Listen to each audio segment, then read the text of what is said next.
These are the most disturbing crimes that happened in anime conventions, and as the video goes on, things go from creepy to horrifying.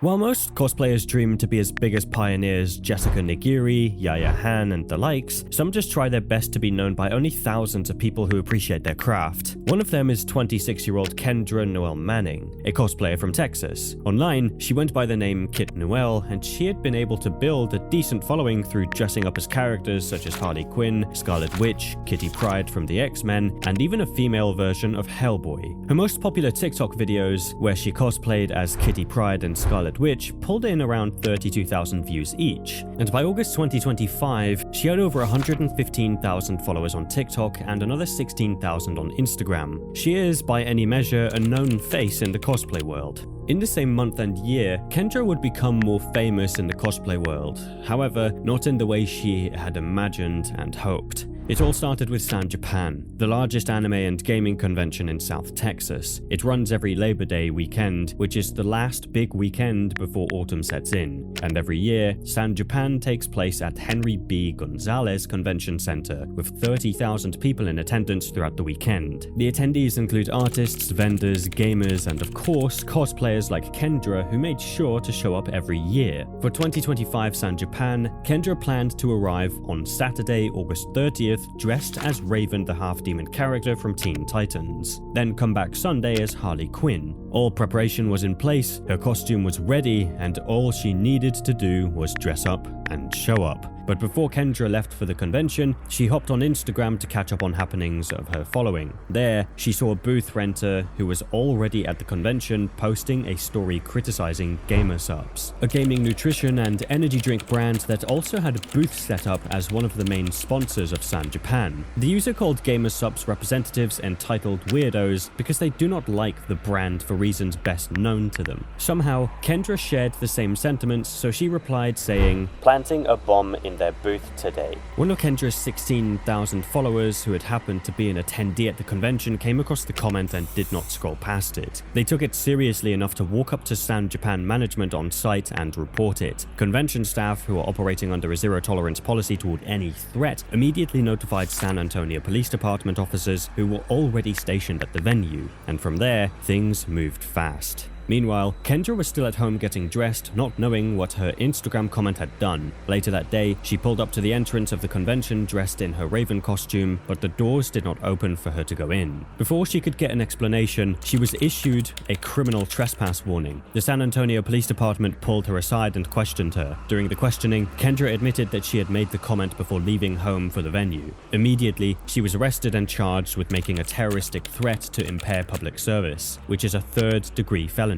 The charge covers threatening to commit an act of violence with intent to cause fear or mass harm or interrupt a public service. Officers noted that her comment and behavior had created genuine fear among attendees that a mass violence event could break out at the convention. And from there, Kendra was booked into the Bexar County Jail. By Monday, September 1st, Kendra had posted a $35,000 bond and was released from custody. But she wasn't just walking free, because a judge ordered her to be placed on house arrest with GPS monitoring. She was also required to undergo mandatory drug and alcohol testing and was prohibited from possessing firearms. The event continued without disruption and the organizers stayed silent until the convention ended, but shortly after the incident, the San Japan's organizers released a public statement confirming that Kendra was permanently banned, not just from future San Japan events, but from all San Japan sanctioned conventions and every external event organized by the group, saying, "For the safety of all attendees, volunteers, and guests, any threat will be taken at face value and turned to the proper authorities. It will be up to the authorities to determine the appropriate response after the report."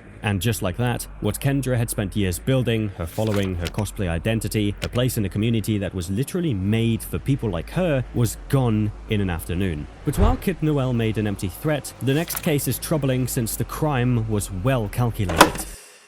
On April 27, 2019, the Lima Intermediate School, Eua Beach, Hawaii was having a school play when the police suddenly came into the auditorium and arrested one of the spectators without any incident. But while the arrest seemed confusing to almost everyone at the school, what they didn't know was that the story didn't start there. It all began 2 months earlier in late February of 2019 at the Hawaii Convention Center with a 20-year-old man from Kapolei named Adrian Peralta. Adrian worked at a fast food restaurant and loves anime so much that he attended a lot of anime conventions. In the same month, he attended the amazing Comic-Con Aloha, which is one of Hawaii's biggest fan events. It's held every year at the convention center in Honolulu, and it brings together thousands of people who share a love of anime, comics, gaming, and cosplay. During this event, Adrian met a young middle schooler who we will call Ella. The two bonded over shared interests in anime characters and talked throughout the event. After the convention ended, Adrian made sure he kept talking to Ella on the phone. At first, the conversation was very normal, but a few weeks after the event, Adrian began sending her links to websites with explicit content.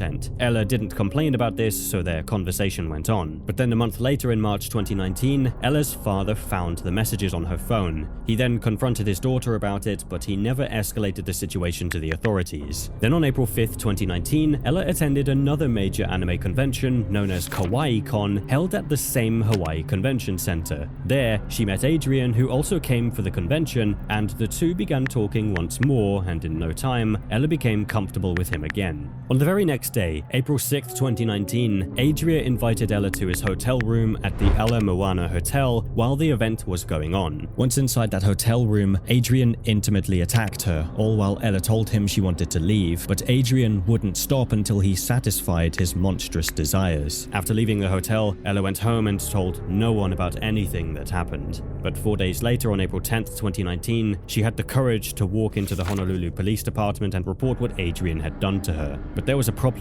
She only knew him by his face and his first name, which made it difficult for the police to track him down. For over 2 weeks, Adrian remained a free man until he made a mistake that cost him his freedom. 17 days later, on April 27th, 2019, officers got a tip that Adrian was at a Lima Intermediate School, which was the same middle school that Ella attended. Adrian had shown up there, apparently to watch her school play, and while the performance was going on, the police arrived and arrested him. 2 days later, he appeared before Circuit Judge Shirley Kawamura, who set his bail at $20,000. Adrian posted bail and walked out pending further proceedings. Then, on May 2nd, 2019, an Oahu grand jury returned an indictment charging Adrian with 5 counts in total, 2 counts of first-degree intimate assault and 3 counts of third-degree intimate assault. Each of the sentences carry up to 5 to 20 years in prison as a Class A and C felony, respectively. Ever since, no public records of the trial, conviction, plea deal, or sentencing has surfaced, leaving everything that happened inside the courtroom a mystery. While Adrian was arrested without incident, the next case is disturbing because it took just 2 cans of gasoline to turn a convention parking lot into an inferno.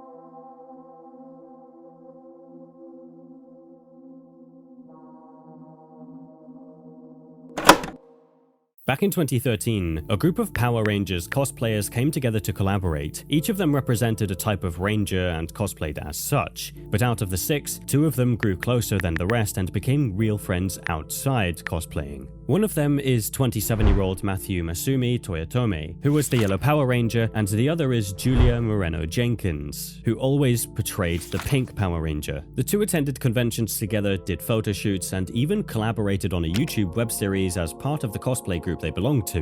While everyone knew them to be 2 good friends, Matthew was feeling something much deeper, and he wouldn't talk about it until 5 years later. Sometime in 2018, Matthew told Julia he had romantic feelings for her and that he wanted more than friendship. But at the time, Julia was already in a long-term relationship with her boyfriend, John, so she turned Matthew down. That should have been the end of the story, but it was just the beginning. Because instead of accepting the rejection, Matthew kept pushing. He made repeated unwanted advances toward Julia, both romantic and intimate. Gradually, Julia started becoming uncomfortable with the friendship they had and pulled away. This infuriated Matthew, who in turn became hostile towards her. By November 2018, Julia had had enough. She left the cosplay group and joined another, and on top of that, she blocked Matthew on every single one of her social media accounts and cut off contact entirely. She believed blocking him would solve the whole issue, but what she didn't know was the situation had gone beyond that, because Matthew never stopped looking for Julia, and once he knew he couldn't easily access her, he began telling everyone who knew Julia that he wished she was dead.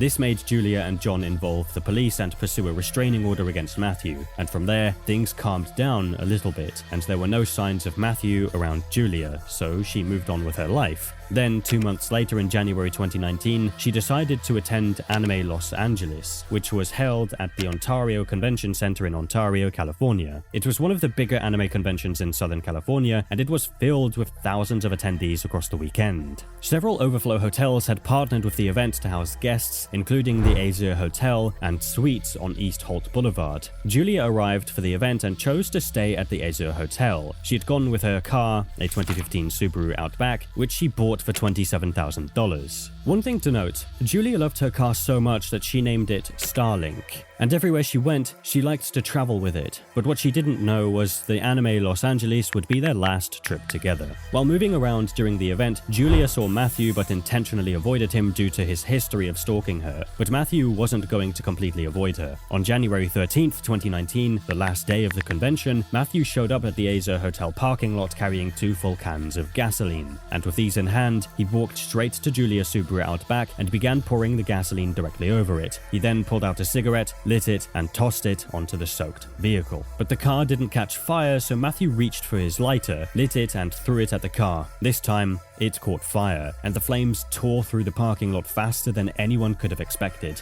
Within minutes, it had jumped from Julia's car to the vehicles around it. At that moment, people already noticed and started calling 911, but by the time firefighters responded, multiple cars were already fully engulfed in flames. 3 vehicles, including Julia's, were completely consumed, while 4 others were actively burning. Within 5 minutes of arrival at the scene, the firefighters had the blaze out, and the police were able to identify the owners of the cars. Fortunately, no one was physically hurt, and the buildings were not damaged. Upon realizing her car had been set on fire, Julia went on Instagram to post about it, saying, "My car was specifically targeted and attacked by an obsessed stalker," and also stated that she had just launched a GoFundMe asking for $25,000 to replace her car. Meanwhile, the officers had already identified Matthew as the assailant, and so they drove to his home, where he was arrested without incident. He was then taken to the West Valley Detention Center in Rancho Cucamonga and was booked on charges of suspected arson and stalking, setting his bail at $1 million. On January 15th, Matthew was formally charged with 7 counts of arson, 1 for each vehicle that had been damaged or destroyed, plus 1 count of stalking. He was scheduled to appear at West Valley Superior Court in Rancho Cucamonga, but ever since, no sentencing or verdict has been made public. While Matthew was just an attendee who snapped, the next case is nerve-wracking since the offender wasn't someone who slipped through the door, but someone who built the door.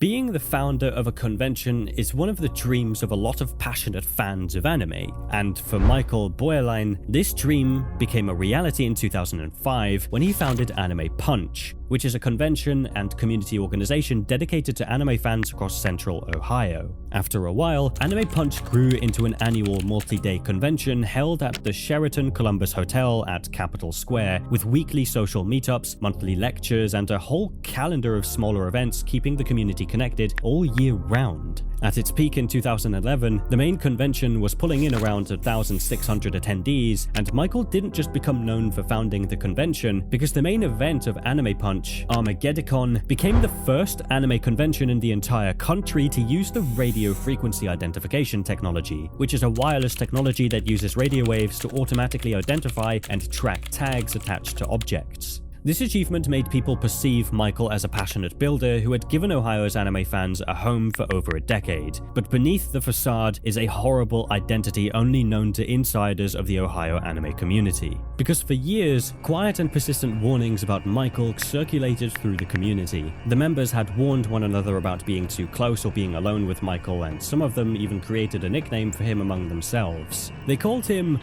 Mike, and it was a name that came from years of accumulated stories with women who described interactions with Michael that ranged from deeply uncomfortable to outright violent. And despite all of that, nothing happened to Michael or his events. He kept organizing and attending conventions, including the one in Virginia, which he attended when he was 33 years old, where he made a non-consensual intimate contact with a very young female fan who was attending the event. and unlike the woman before her whose stories never made it past private conversations, she went straight to the convention staff and reported it, and soon after, the convention staff contacted the police, who then arrested Michael. On September 5th, 2017, Michael stood in a Virginia court and entered a guilty plea to misdemeanor intimate battery. As a direct result of that conviction, he was required to register as a Tier 1 violent offender in Ohio and was listed on the state's iCrime Watch, which is an offender registry. No jail time was reported, but the guilty plea was on the record. While it seems like the issue was sorted, the reaction from inside Anime Punch worsened the situation. Shortly after the news of the conviction broke, a staffer sent an email to the organization's entire mailing list, saying, "Some of you are going to hear around that Michael has been added to the violent offender list. He recently pleaded to a misdemeanor charge due to an incident while he was working with Redacted. Obviously, this is going to cause a lot of strife and a lot of people who like to drag our name through the mud, taking this as an opportunity to drag our name through the mud. As per usual with this stuff, we stick to the facts. No, we don't go around advertising this fact, but it is also public knowledge that anyone can see, so it's not worth, nor would we, bother denying it.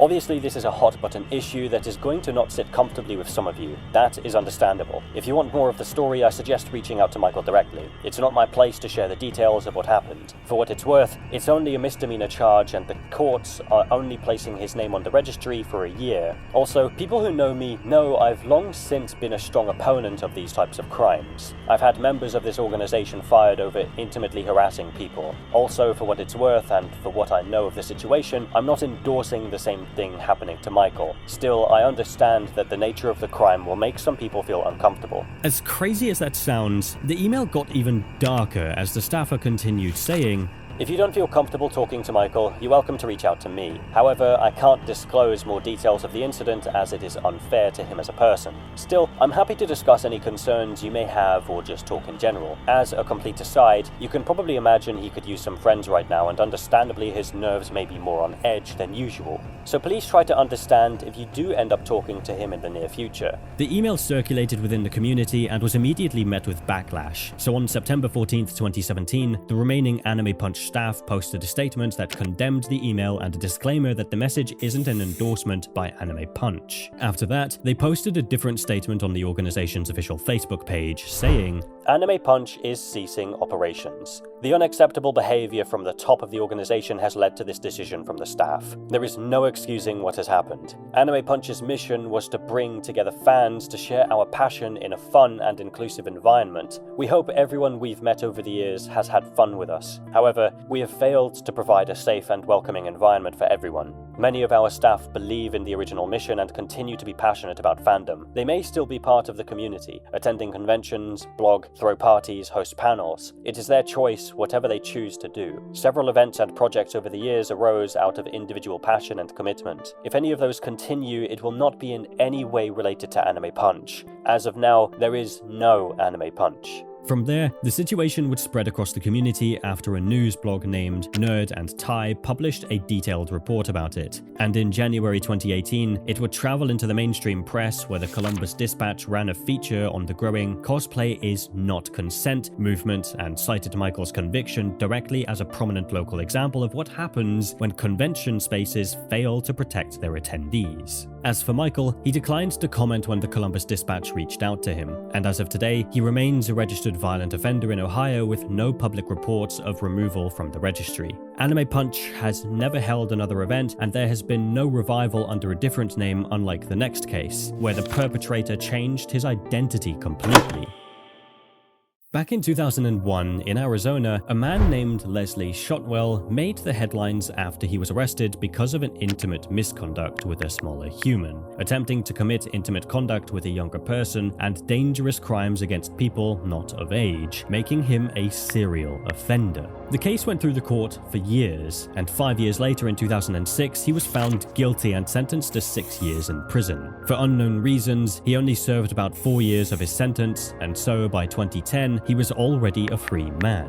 It was time for Leslie to quietly rebuild his life somewhere far from where he got arrested, but instead of going far, he chose to stay in Arizona. However, he changed his identity and got his name changed to Victor Malice. And Victor didn't just change his name, he picked up DJing and got genuinely good at it. And then he found the perfect environment to monetize it, the anime cons. Victor began showing up at different anime and fan conventions across the Pacific Northwest. And because he was energetic, sociable, and genuinely enthusiastic about the community, the fans of anime recognized and liked him in no time. 3 years would pass, and by 2013, he was already deep in the scene, performing at MUCON, CoronaCon, Everfree Northwest, and others. He became friends with organizers, most notably friends with people who ran AkiCon. That way, it was a no-brainer that Victor would be the headline DJ for the Saturday night costume rave in October 2013. Once his availability was confirmed, he was listed on the AkiCon website as a guest and given the moderator access on their forums. A lot of fans who visited the website could see that Victor would be performing at the convention. Somehow, certain community members recognized Victor and immediately remembered his convictions. They then sent his mugshots and Arizona records to AkiCon staff to warn them about him, but every single one of those warnings was deleted or ignored. The convention proceeded as scheduled, and by the evening of October 26th, the costume rave was in full swing. The packed room had people dancing and having fun, while Victor was hitting on multiple women throughout the night. One of those women was an 18-year-old who we will call Zoe. She was part of a cosplay group that had been invited as guests, and before then, she knew Victor through the convention circuit the way a lot of people did. Zoe felt safe with Victor and ended up following him to his room. The next morning, she woke up disoriented and frightened, with no memory of how the night ended. She left the room and immediately contacted AkiCon's guest liaison, who stayed with her until her friends arrived. They then called the police, and Zoe was taken to a local hospital where tests were carried out on her. The results came back confirming the presence of GHB, cocaine, and alcohol in her system, which means she had been drugged. 4 days later, on October 30th, Victor was arrested and charged with forceful intimacy, specifically for committing intimate acts against someone who was chemically incapacitated and unable to consent. The following day, he appeared in King County Court, where he was initially denied bail but was later granted conditional release pending further proceedings, which basically means that he was released from prison on the condition that he followed certain guidelines until a trial date is set, and usually this simply means house arrest. And for about a month, the wider community had no idea any of this happened. Then, about 2 months later in December 2013, Zoe posted a video on YouTube where she described everything that had happened to her. This video went viral and got reshared on different platforms. At this point, AkiCon felt the need to comment on the situation, and so on December 2nd, 2013, the convention posted on its Facebook page saying, AkiCon has rules against underage drinking and drug use, but AkiCon cannot control what attendees or guests or even other guests of the venue do in private rooms and remains a neutral party as the incident in question happened in a private hotel room. I would advise all persons not to pass judgment on either party as you don't know the details or circumstance. As for the accused, in America everyone is innocent until it can be proven that you are guilty. The community's reaction to this statement was immediate and absolutely furious. Fans pointed out that the statement does not mention at any point that the convention had been warned about this man before the event, and neither does it acknowledge that the warnings were deleted, but instead it tells the public not to rush to judge a man who had already been arrested and charged. The following month, on January 8th, 2014, Anime News Network published a full report officially confirming Victor's Arizona conviction history, his guest DJ role at AkiCon, and the fact that he was not currently registered in the United States National Offender Database. In the weeks that followed, a trial date was set in King County for February 2014, but after that, the paper trail runs cold. Nothing was heard of the case, leaving the legal outcome unknown. While Victor hid behind a new name, the next case is worse since the offender simply dropped his last name to hide in plain sight. Everyone knows that anime cons aren't just for panels and cosplaying. There's also a lot of buying and selling, meet and greets, games, dance, and most importantly, meeting other like-minded fans and making friends. And that's why during CaptureCon 2010, when a younger human who we will call Ava met a new friend, it meant everything to her. Ava and her new friend began talking without proper introduction during the event, but as soon as it was time to depart, they both exchanged names. Ava's new friend told her he was a 16-year-old named Michael Allen from Silver Spring, Maryland, and so when a Facebook message from Michael Allen popped up on Ava's phone, she knew exactly who initiated a conversation with her. Michael was very attentive and friendly, which is why Ava got really comfortable talking to him in no time. Over the following weeks, he messaged her consistently, learning what she cared about, making her feel understood, and just slowly building a relationship. By late March, Michael was ready to move things off the screen and into real life. He convinced Ava to take a trip to meet him in Washington, D.C. on March 26, 2010, where he was waiting at the train station to pick her up. Once Michael got Ava in his car, he drove her straight to his house in Silver Spring, Maryland. But on getting there, it soon became clear that Michael had other plans because on the same day, he intimately attacked Ava. After he was done, Ava returned home, but somehow their conversation continued. 5 days later, on March 31st, Ava left home to spend the night at a friend's house. Michael then contacted her on Facebook and convinced her to sneak out. Again, he picked her up, but this time drove to a wooded area near Greenbelt Park in Maryland. There, he intimately attacked her for a second time and then drove her back to a friend's house before anyone noticed she was gone. For a while, nothing changed until Ava's friend got curious about Michael, so she decided to look up his name online, and the results she got was a profile on the Maryland Violent Offender Registry under the full name Michael Allen Alper. Because both Ava and her friend didn't know Michael's last name, they at first thought it was someone else. But upon closer look at the profile, they realized the photos also matched Michael's identity. And the craziest part of everything was that Michael was actually 33 years old. Due to the public records, they quickly found out that in 2003, when Michael was still 27 and living in Virginia, he met two young female humans online separately and became friends with them, just like with Ava. We'll call them Talia and Emma. He spent time talking to both of them online, building their trust, and then, on separate occasions, he convinced each one of them to sneak out of their houses and meet him in his car, which he parked at the end of each girl's street. He took Talia into the back seat of his car and intimately attacked her there. And as for Emma, he drove her into nearby woods and forced himself on her as well. Talia reported the incident to her school counselor, but Emma told no one and continued talking to him online. That way, Michael was able to meet up with Emma once again and repeat what he did the first time. The two then reported him separately, getting him arrested. In the same year, Michael was convicted of statutory forceful intimacy in Fairfax County, Virginia, where the judge sentenced him to 3 years in prison. Eventually, 2.5 of the 3-year sentence was suspended, leaving him 6 months behind bars plus 3 years of supervised probation. Fast forward to January 2010, Michael was done with his 6-month sentence and 3 years probation, and he was free as a bird. 1 month later, he got a ticket to Katsucon, one of the biggest anime and gaming conventions on the East Coast, where nobody did background checks on attendees. And there he met Ava,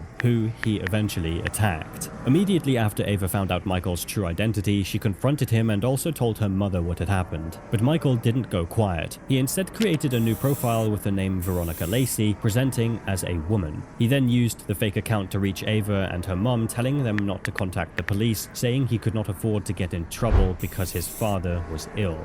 Unfortunately for Michael, his manipulation didn't work as the case made its way to federal investigators, and what followed was a joint investigation led by U.S. Immigration and Customs Enforcement's Homeland Security Investigations, the Fairfax County Police Department, and the U.S. Park Police. On July 6, 2011, Michael Allen Alper pleaded guilty to 1 count of coercion and enticement of a young person to engage in criminal activity. Under the plea agreement, he also formally admitted to everything that happened in Virginia in 2003, the assaults against both girls, as part of the agreed factual record. And on March 14, 2012, U.S. District Judge Roger W. Titus sentenced Michael to 14 years. He was also ordered to spend the rest of his life on supervised release after prison and to register as a violent offender in every jurisdiction where he lives, works, or studies. Although no charges were filed against Katsucon, the convention released a statement expressing sympathy for the victim and her family and announced that going forward, they would begin checking their pre-registration attendee lists against local and federal violent offenders registries, denying entry to anyone identified as a potential threat. This made Katsucon one of the first major anime conventions in the country to publicly commit to proactive offender screening. But while Michael hid a part of his name to commit crimes, the next case is insane since the offender actually used his name to prey on his victims. In October of 2013, I got a cease and desist letter on behalf of Ryan Kopp from the law offices Not many people are able to start small and hit it big, but in Ryan Kopp's case, he really was able to pull that off. Just like a lot of people, he was obsessed with anime conventions, and so he attended a lot of them. And we're talking about up to 22 conventions in a year. From there, he developed an interest in organizing the events more than being just an attendee. By the time he enrolled at the University of Iowa, he already learned the most important parts of organizing just by attending these events. And so in 2009, he launched his first anime convention named QC Anime Zing in Bettendorf, Iowa. Since then, he was able to launch many more, including Anime Zap, Anime Spark, Anime Minneapolis, Metacon, Con Alt Delete, and others, all under animecon.org. Putting one foot in front of the other, he expanded his footprint across the Midwest, positioning himself as a full-time convention entrepreneur who would later become famous for his skills in technology, registration systems, and anti-harassment policy. Talking about anti-harassment policy, Ryan did not just run conventions, he also actively branded himself as someone who made conventions safer. He talked about trauma-informed staff training and spoke often about how his conventions were very safe, earning the trust of workers and attendees. On his website, he wrote, "Harassment hurts our fan community. We don't tolerate it. If it makes someone feel uncomfortable, it's not okay here. Accidents, such as accidentally bumping into someone, are not considered harassment. However, there are also behaviors that an individual may not be aware are harassing, such as inappropriate flirtation. We take even these behaviors very seriously because ignorance is not an excuse." For years, Ryan maintained this identity until 2013, when a certain police report involving him would start making rounds on the internet. The report was filed on May 30th, 2013, and the victim's name has been redacted for safety reasons, but in this video, we'll be calling her Claudia. It appeared Claudia called the police after an incident that happened between her and Ryan during an anime convention he organized. Claudia was a volunteer at the event, so she stayed at a hotel, which put her in close contact with Ryan. During the event, he approached her and asked they both go somewhere to have a drink together. Claudia agreed, and off they went. But as they were going around the hotel, Ryan grabbed her and pulled her into his room. Before Claudia could demand an explanation, Ryan started biting her around her neck and touching her inappropriately. Claudia asked him to stop, but he refused, and to worsen the situation, Ryan forced himself on her. At the end of everything, Claudia didn't want to pursue charges, so Ryan walked free. This case would stay low-key until June 2013, when a blogger, Trey Dawn, heard about it and decided to write a piece on it, only stating what the report says, and ended the post with his thoughts on the culture of forceful intimacy. A few weeks later, Trey's article had been shared on different platforms, further bringing attention to the case. And so in July 2013, he wrote another post about the situation titled, "Why I Won't Go to a Ryan Kopf-Run Convention." This time, he gave his personal opinion about Ryan and also included how he knew Ryan before the police report, saying, "My first exposure to Ryan Kopf was in late 2010, early 2011 when I first heard about Anime Minneapolis. When I asked around if anyone had heard about it, I got messages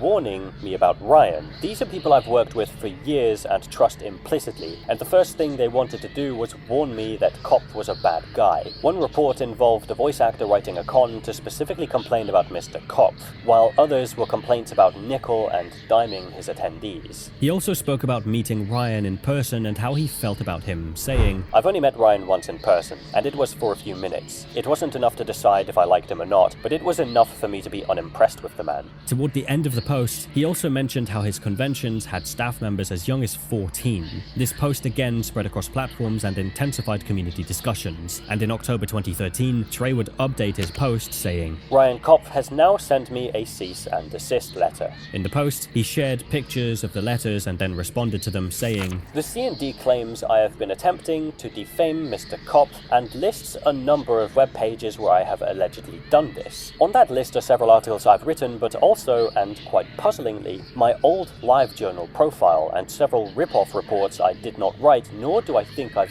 even read. This letter from attorney Salazar Adritzade was clearly sent to scare me, but here's the thing, I'm not scared. Defamation, be it through slander or libel, requires the statements made to be false. This is not my first rodeo, and I'm not a dumb person. When I write things on my webpage, I make sure that everything I say is true. Not only that, but I make sure I can prove it's true. He then listed all that he stated about Ryan and how he planned to back up his claims. He also pointed out that the letter cites Wisconsin law, which is a state where neither of them lives. At the end of the post, he wrote, "The ironic thing is that this cease and desist letter does nothing more than draw more attention to my previous article, as would any further legal action." And that was exactly what happened, because after this post went live, warnings about Ryan's conventions continued circulating on social media, in Facebook groups, and on Reddit. And over the next 2 years, more reporting followed. By 2015, Trey had written several articles about Ryan's conventions on his other blog named Nerd and Tie. One of them covered a physical altercation at Metacon in 2015 between Ryan and a vendor named David Silvius. Trey spent significant time researching for that piece, and he got statements from multiple witnesses, read through social media from Ryan's own staffer, got a statement from Ryan directly, and talked to the vendor himself. According to the article, David, who is a vendor for a brand called Plush in the USA, was accused of selling bootleg plushies at his booth, so the Metacon staff asked him to leave. David denied having any bootleg in his stuff, so he told them only the police could make him leave. To prevent people from patronizing the booth, Ryan and other staff proceeded to place chairs in front of the booth and sat on them. Enraged, David then moved towards Ryan and attempted to move the chair he was sitting on, although Ryan wouldn't give details of the events of the incident, saying, "My lawyer would advise me not to get into specifics, as a crafty opposing lawyer could easily twist even a well-written account."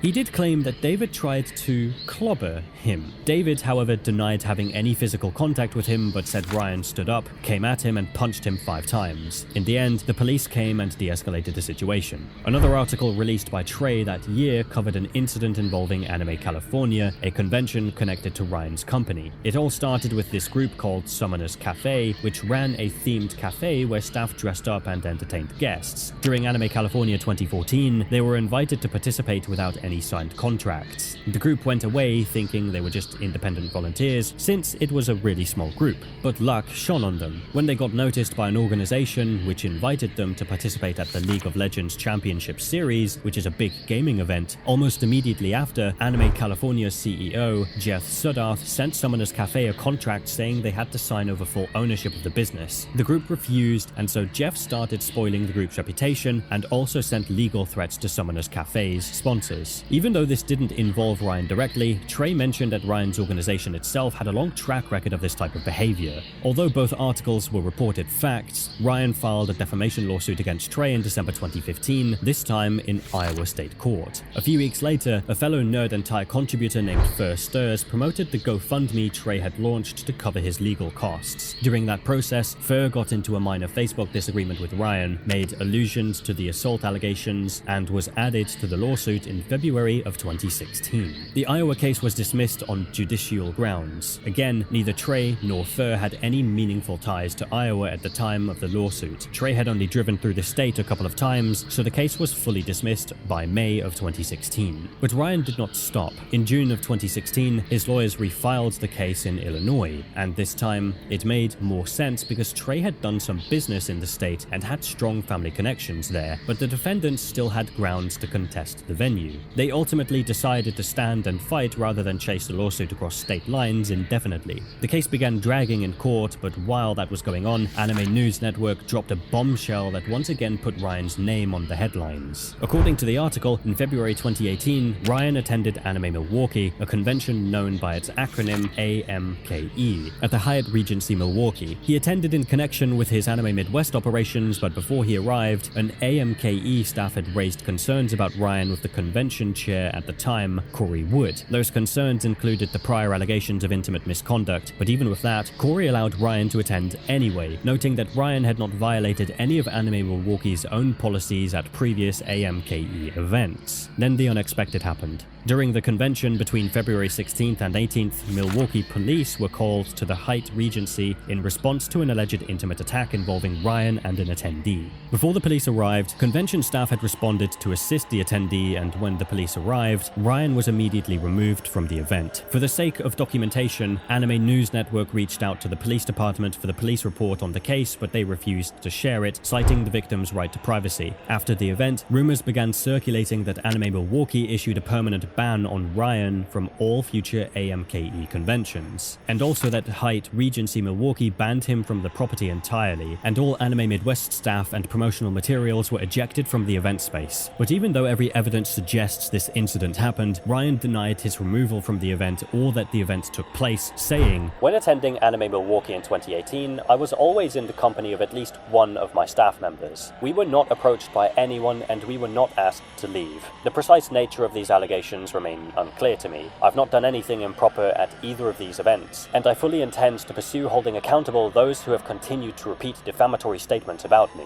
For a whole year, there was no public statement from Anime Milwaukee, so no one knew if Ryan was truly banned or not until June 25th, 2019, when the staff issued a statement to Anime News Network saying, "Anime Milwaukee can confirm there was an incident involving Mr. Kopf, a representative of Anime Midwest, at AMKE 2018. In this case, per protocol, Milwaukee PD were called by Haight staff. Convention staff also responded to assist the attendee as needed until we were dismissed by police upon their arrival. Our details are pretty sparse from there, since this became a matter for law enforcement personnel. From our part, Mr. Kopf was immediately banned from Anime Milwaukee for 2018 and all future years. He is not permitted to attend AMKE in any capacity. We were also informed that the Haight Regency Milwaukee banned him from their property." On the same day, Anime News Network published a major investigative article covering both the 2013 report and the 2018 Milwaukee incident, along with additional social media allegations that had surfaced since then, including a claim from a woman who said Ryan had intimately attacked her during a company trip to Japan in 2016. Ryan responded to the Japan allegations and this time, and it wasn't to deny it happened, but to clarify by saying that the encounter was consensual, and he posted a link he claimed was audio from a recording of intimacy with the woman he identified as the accuser. Anime News Network chose not to link to that post due to the potential harm to the alleged victim. After the ANN article went live, high-profile guests began pulling out of Ryan's conventions. An example was Lewis Lovok,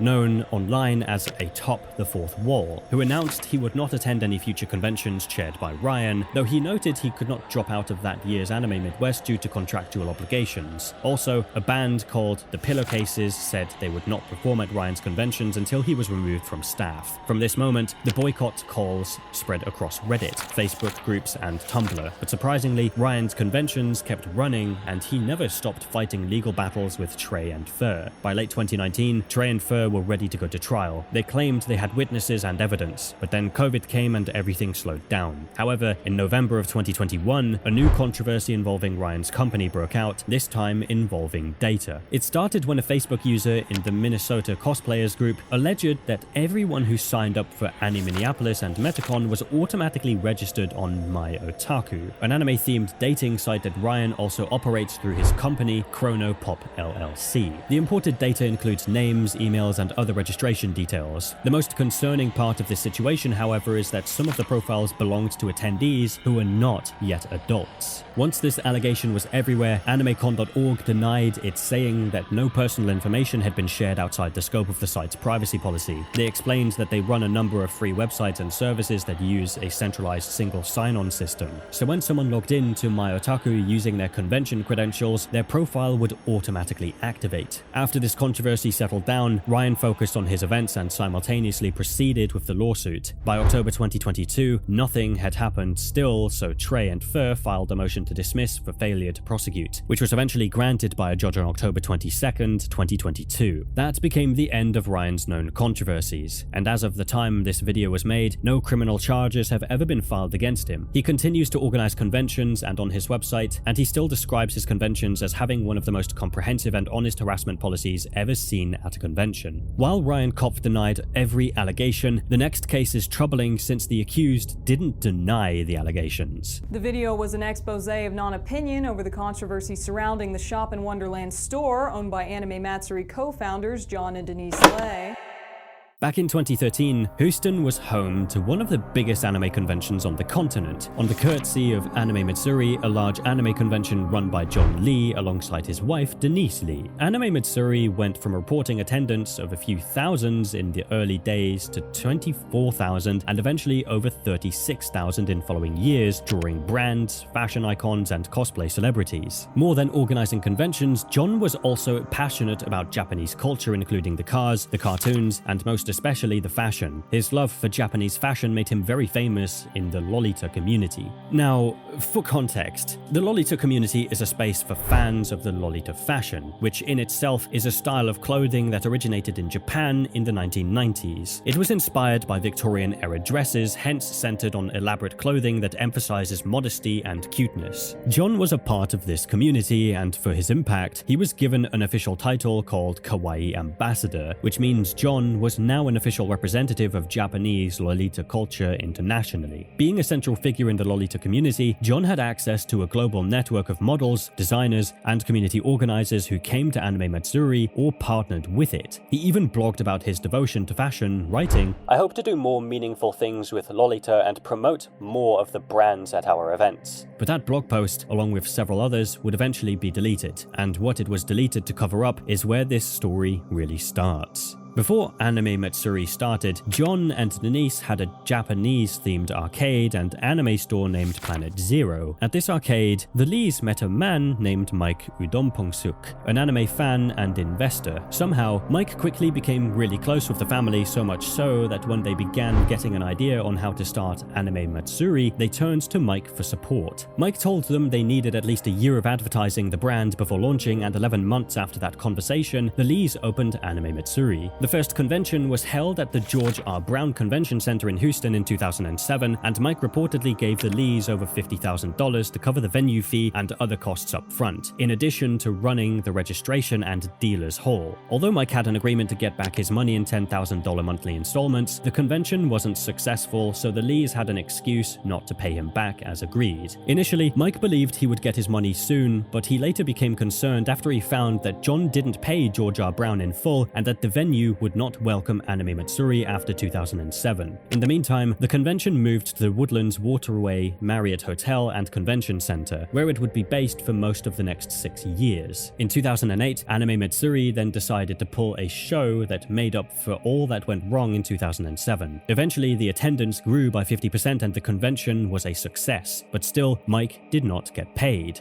Mike stayed anyway, believing he just needed to work harder to make Anime Matsuri the best convention ever, and that then it would be easy to get compensated. And so he worked according to plan and indeed saw the attendance climb. But as the success got bigger, John and Denise kept asking for more money and Mike kept providing it. He did that because he saw every new project as a new opportunity and a new reason to believe things were about to turn around. At one point, John had an idea to break into the modified Japanese car scene, where he thought bringing these cars to Houston would pull in a new demographic and more revenue. He contacted a dealership called Clear Lake Infinity and a Japanese company called Top Secret for partnership, which they both agreed to. But John didn't have the capital to start the business, so he went back to Mike for funds. Mike transferred $36,000 to John for an Infinity G37, which was supposed to be shipped to Japan, customized by Top Secret, and returned to America as a show car that would generate steady income for the operation. But when the car arrived, Mike never touched it, and he never saw a cent back from it. Nothing was said about Mike's money, and in fact, during the preparation for Anime Matsuri in 2009, he dropped an additional $10,000 to bring a Japanese rock star, Miyavi, to Anime Matsuri. By this point, Mike had given the Lees close to $100,000, and he had never been repaid a single dollar. But Mike wasn't the only one. Back in 2008, a man named Mario Londo contracted with the Lees for video production services for which he wasn't paid. He then sued them for $10,000 plus interest and around $9,000 in presumed legal fees. The Lees filed to have the case dismissed, and eventually Mario withdrew the claim before it went to trial. Then in 2011, a company named RGG Services provided security for Anime Matsuri at the Crown Plaza Houston Hotel near Reliant Park. When the Lees didn't pay the invoice, RGG sued them, and this one actually made it to trial. In the end, the judge ruled against the Lees and they were ordered to pay up. Surprisingly, the Woodlands Waterway Marriott, the hotel that had hosted Anime Matsuri for years and publicly called the experience positive, also filed a suit. The hotel stated unpaid room rates and restaurant expenses of $14,000, but later withdrew the suit. In 2012, things got worse all at once when Planet Zero's doors were shut by the landlord after passing a notice demanding $85,785 in unpaid rent. In the same year, most of the convention's core staff resigned, including Mike, who sent a formal resignation letter to the Lees by email laying out his financial grievances in full.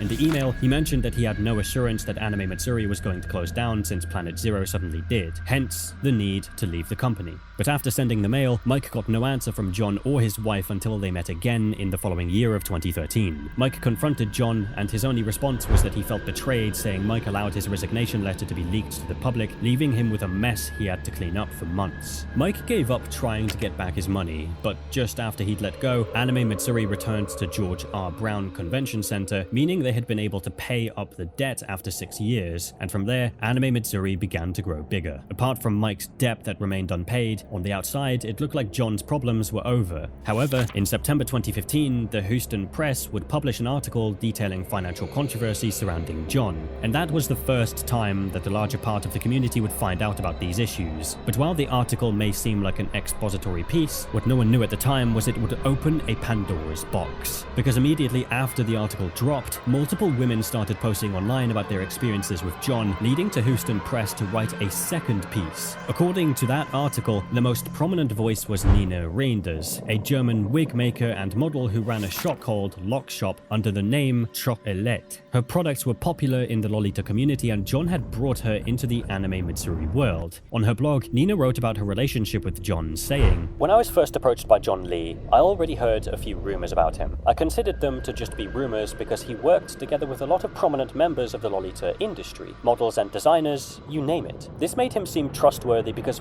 why would they work with him otherwise? In the beginning, he seemed nice and relatively professional. After not too long, the inappropriate jokes started. Now, I have a difficulty recognizing jokes and things like that, so I didn't think too much about it in the beginning. I thought it was maybe me who was being weird about things." She continued, saying, "Our first meeting in person was to shoot promo pictures for AM15. He visited Europe and invited me to travel with him and his family to London and have a trip to Disneyland Paris, all expenses paid. I declined the Disneyland trip even though I would love to go there again, word was more important, and paid for my own trip and stayed in London. The first evening I had dinner together with John and his friend. There the inappropriate jokes and comments started to increase. Here he also talked a lot about someone from Gothic Lolita wigs, Jessica, Jennifer, sucking his lower private part for favors and to get models in the Anime Matsuri show to wear their wigs, and disgusting stories like that. But when he had a day together with his wife and kids, he suddenly kept quiet. On this trip, the idea of hosting an event in Germany was started. A couple months later, he invited me on a trip to Japan, of course, also all expenses paid. I didn't go with him, and he continued to use that against me for the next few months to try and make me feel bad." Nina wrote a lot more about how manipulative John can be, and also posted the screenshots of Facebook messages showing John being extremely inappropriate. Nina: "Hey, I'm a size 39, I believe that's a US 9 or 9.5. The wigs were shipped out yesterday. I meant to write to you, but we finished really late shooting. I'm flying home tonight, so I'll send you the logo as soon as possible when I'm back. What kind of pictures are we talking about?" John: "Your pics without clothes, of course." A similar conversation in another screenshot says, Nina: "Now I'm off to work out." John: "You? What exactly are you working out?" Nina: "My plan for world domination." John: "As long as that plan fits into some awesome lingerie." This was everything Nina talked about in her blog post, so when the Houston Press reached out to her for an interview, she declined to comment further. Around the same time, a Houston woman named Stephanie posted her own account. Stephanie had been part of the Houston Lolita community and had been recruited by Matsuri to help with tea parties, fashion shows, and programming. She eventually resigned as the moderator from the Houston Lolita community Facebook group after growing frustrated with what she felt was John using it as his personal advertising platform. A conflict followed, and the two parted ways. In her blog post, Stephanie described an incident at an in-person event where John tried to lift her yabo, a piece of decorative fabric worn over the chest, to see what was underneath. She said she slapped his hand and walked away. She also posted Facebook screenshots of a conversation in which, after she offered to volunteer for an event. Stephanie: "I await the exciting news then. If you're looking for stand-ins again, I'd be happy to volunteer." John: "I have lots of exciting news. Maybe a bit too exciting. You might have peak arousal." Stephanie: "I don't think I'll get that excited, but okay, lol." John: "Oh really? When was the last time you had peak arousal?" Stephanie: "You don't need to know." John: "Yes, I do. Please do tell." Stephanie: "I'm running from this question." Then there was a woman who posted on The Lace, Lolitas Against Cyberbullying and Exploitation Facebook page using the name N. We'll call her Natalie from here on. Natalie had been asked by John to come in for what she was told was a photo shoot. She showed up in normal clothes as instructed. When she arrived, she was told it was actually a video shoot, and John asked her to simulate an intimate act on a man. Natalie refused, but John kept pushing. When the press reached to Natalie for comment, she said, I noticed he had a nervous way of telling me. He's like, I want you to act like you're going to perform an intimate act on the male subject in the car. I told him I was very uncomfortable with the idea. I kept telling him, no, I don't want to. He tried to guilt trip me into it. He's a powerful speaker. He's good at how to word things to manipulate or make you rethink what your statements were. According to Natalie, the conversation became heated so much that she grew upset and was on the verge of tears before he finally walked away. The intended male subject, an audio engineer named Kevin Turner, later confirmed the incident, saying the video was supposed to be a skit, not anything explicit, and he wasn't sure John had told Natalie what it involved before she arrived. And after Natalie left, she was replaced. There was also a fourth woman, a guest relations staffer from the Carolinas who we'll call Rachel. She told the press she had attended Anime Matsuri and decided to volunteer, hoping to improve the event. When she arrived in normal clothes, she couldn't get John's attention, but the second day, she came dressed in Lolita fashion and everything changed. She told the press in an interview, I cannot even describe the feeling and the look he gave me when he saw me in Lolita. He did this full body scan of me and started buttering me up. Now he cared to know me. I made sure to stay as far away from him as possible after that. At a tea party event, she said John grabbed the microphone from the scheduled programming, which was supposed to let attending fashion designers show off new pieces, and started doing a Q&A about himself. The craziest part was John allegedly started making jokes about the waist sizes of the women in the room and would only stop when he noticed the audience had gone silent. When the Houston press contacted John about all of this, he declined to be interviewed and declined to address any of the specific allegations. Instead, he sent a written statement through the convention's public relations person, Kelly Kimberly, saying, I'm extremely sorry that my attempts at humor have offended some people. When I learned of concerns of some former business associates, I was at first surprised and disappointed that people I considered friends held these beliefs. I became defensive and did not react well. Given a couple of days to reflect, I realized that my sense of humor may not be well received, and I had to take that to heart. I have subsequently completed an online course that I believe will make me more aware and sensitive to how my actions are perceived by others. I voluntarily submitted my resignation from the post as Kawaii ambassador on Wednesday, June 24th, after there was a call by some for me to do so. This has been an eye-opening experience for me and my family. I feel terrible about this, and I sincerely apologize to those I have offended. According to reports, the course he was referring to was a 2-hour online class from a company called AJ Novik Group, and it costs $40. He also wrote in a now deleted password-protected blog post that was captured in web archives, saying, As a disclaimer, I would like to point out that I joke a lot with my friends or people I consider close. If you're offended by intimate innuendos, dirty talks, or comments about private parts and peak arousal, you should not be my friend, online or offline.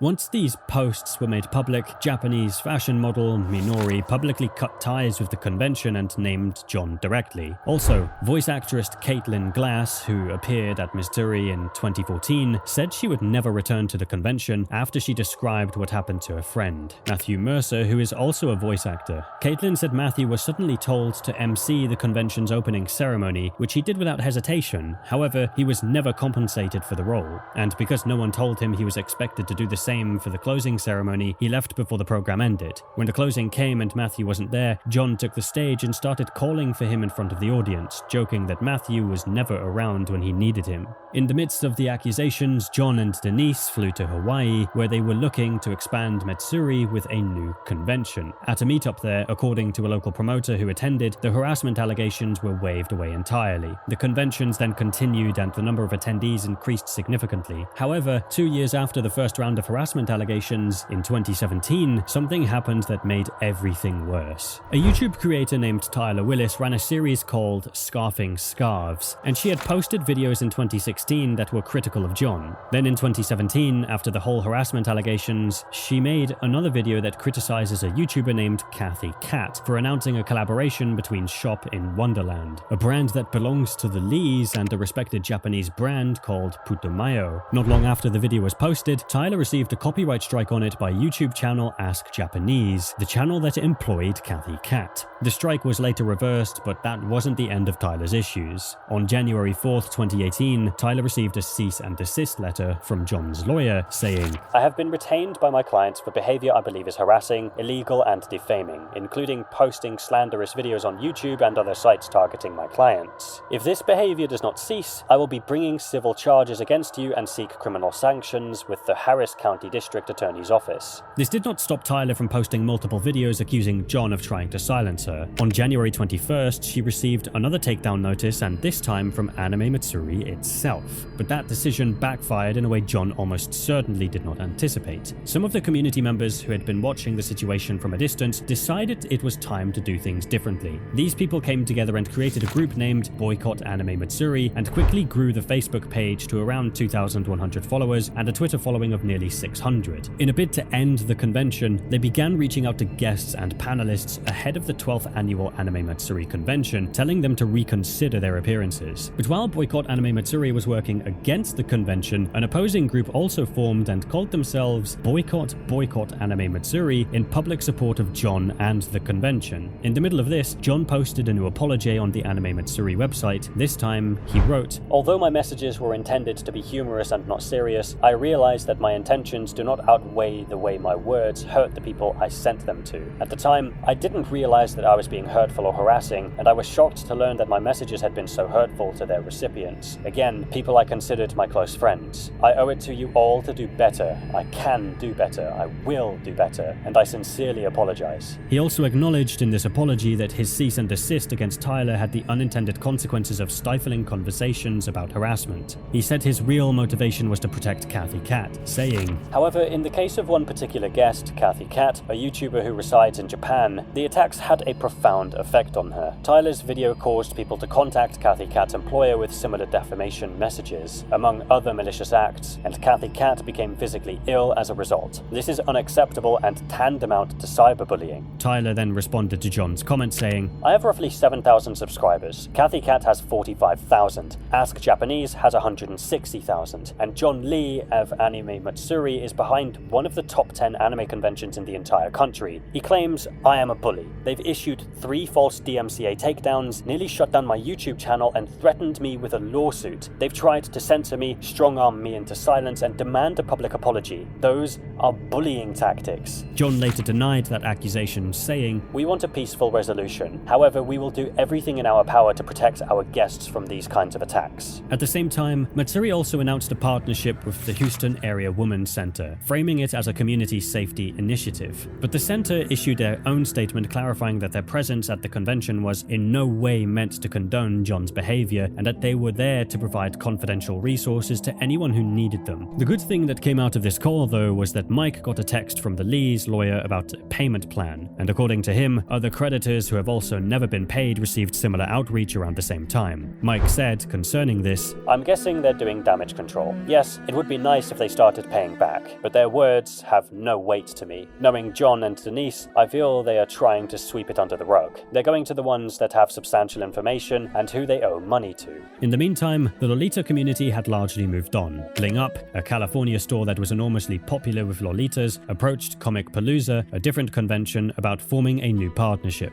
John Simmons of Comic Palooza confirmed that former Houston Lolita community moderators and Bling Up were now working with his event to build out Lolita programming, including panels and a fashion show. And in no time, Comic Palooza was already opening its doors to the community. This was confirmed by John Simmons, who said, If the Lolita community is looking for a place to feel welcome, we'll do everything we can to provide it. As of the last available reporting, no criminal charges have ever been filed against John. He remained in control of Anime Matsuri alongside Denise, and the convention continued to thrive.